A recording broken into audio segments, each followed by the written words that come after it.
በመጀመሪያ ደረጃ ዳኒ ለምንድነው የቀረው? ዛሬ ትላንትና ነበር አይደለ? ትላንትና አያይዞ ሄደ አይደል? ዛሬ ግን ለምንድነው የሌለው? ለምንድነው ያልመጣው ዳኒ? ይሄ ለኔ ጥያቄ ነው። ሲቀጥል ደግሞ በዚህ በተመቻቸለት ጊዜ ቴክኖሎጂ በዚህ ልክ ምን ልስራው ባለ ጊዜ አብርሃም ይሄንን ቅንብር ሰምተ ወንድምህንና የልጅህን እናት በዚህ ልክ መጠርጠር የለብህም እውነት ለመናገር። ምክንያቱም መጠርጠር ካለባት ራሷ ውሽሚት ናት። ለምንድነው ካላችሁኝ ትላንትና እንዳለችው እንግዲህ አንተ ልትታመም አንተ እንደዘነገ ልትታመም እንደ ዛሬ ነው ፋይሉን እጃችን ላይ የገባው እያለች ነው አይደለ?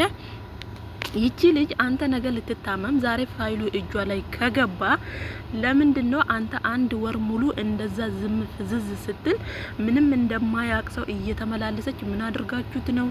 ሩታ ምን አርገሹ ነው? የሆነ ነገር አድርጎት ነው? ኤፍሬም እንዴት በወንድምህ ላይ እንደዚህ ታደርጋለህ? እያለች ልጆቹን ስትከተል የነበረው ለምንድነው?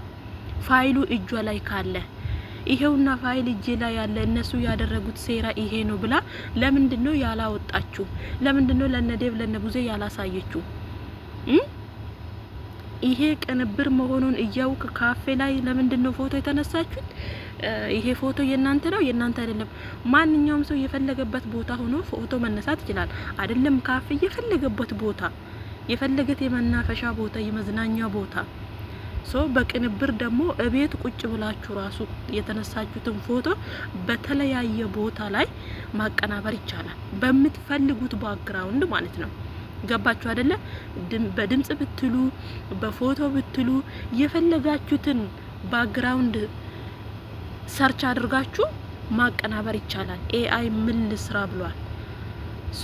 ይሄ ደግሞ የቅንብር ነው እየተባለ እንዲሁም ደግሞ እሷ ደግሞ ውሽሚት የውሸቷ ጥግ አንተ ነገ ልትታመም ዛሬ ነው ፎቶ ፋይሉ እጃችን ላይ የገባው እያለች እንዴት ነው እሷ ልታምናት የምትችለው? እሷስ ደግሞ ያንን ፋይል ይዛ አንተ አንድ ወር ሙሉ ስትታመም ለምንድነው ልጆቹን እየተመላለሰች ስትከራከር የነበረው? ይሄውና ፋይላቸው እጄ ላይ ነው ብላ ለምንድነው ለነዴቭ ያላሳየችው? ለምንድነው ኦዲየንስ ሲጨነቅ የነበረው? ሄርሜላ እውነት ፋይል እጇ ላይ ካለ አቤላ ትላንትና ያለ ካሜራ ሩታና ኤፍሬምን ይቅርታ ጠየቀ። ከዛስ የሆነ ነገር እንደተደረገበት እየተቅለሰለሰ ሄዶ ቡታጀራ ላይ መጀመሪያ ከነበረችው ሶሊያና ፍቅረኛው ጋር ተመልሻለሁ ካንቺ ጋር ነው የሚሆነው እያለ አክት ሲያደርግ ነበር። ምክንያቱም አብርሃም ከዳነ ወደ ሩታ ስለሚመለስ ከዚህ በኋላ ምርጫው ሩታ ስለሆነች ሳልቀደም ልቅደም ብሎ ነበር ይቅርታ የጠየቀው። ዛሬ ላይ ደግሞ አብርሃም ድኖ ሲመጣ እያንዳንዷን ሂስትሪያቸውን ስለሚያቅ ተመልሶ ወደ ውሽሚት እንደሚመለስ ስለሚያቅ ዛሬ ሩታ ላይ በድጋሚ ተንኮል አስቦ መጣ። ፋይሉ እጃችን እንዴት ነው ከነሱ ፋይል ማግኘት የቻለው አቤላ? እውነት ሩታና ኤፍሬም ስልካቸውን እሱ ጋር አስቀምጠው ወይ የሆነ ነገር አቤላ ቤት ገብቶ የነሱን ስልክ እንትን ተቀብሎ ከዛ ነው ፋይሉን ሼር ያደረገው? ይሄንን መጠየቅ ነበረብክ አብርሃም። ዝም ብለህ መነዳት አይደለም እንደ በግ ማለት ነው። አሁንም አልነቃህም አንተ። አሁንም ከራስህ ጋር አይደለህም። ነገሩን በደንብ አድርገህ ማጥናት አለብህ።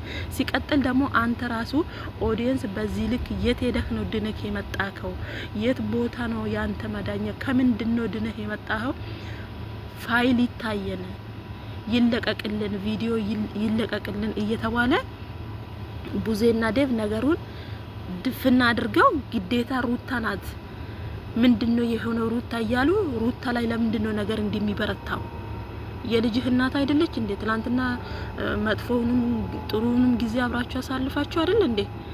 አንተ መች ነው ለሷ የሆነ ጥሩ ስሜት የሚኖርህ? መች ነው እንደ ልጅህ እናት ክብር የምትሰጣት? በዚህ ልክ እያስለቀስካት ላንተ ሲበጅሃል? መሄድ ከፈለክ እኮ ውሽሚትን ተከትለክ ወደ ነበርኩበት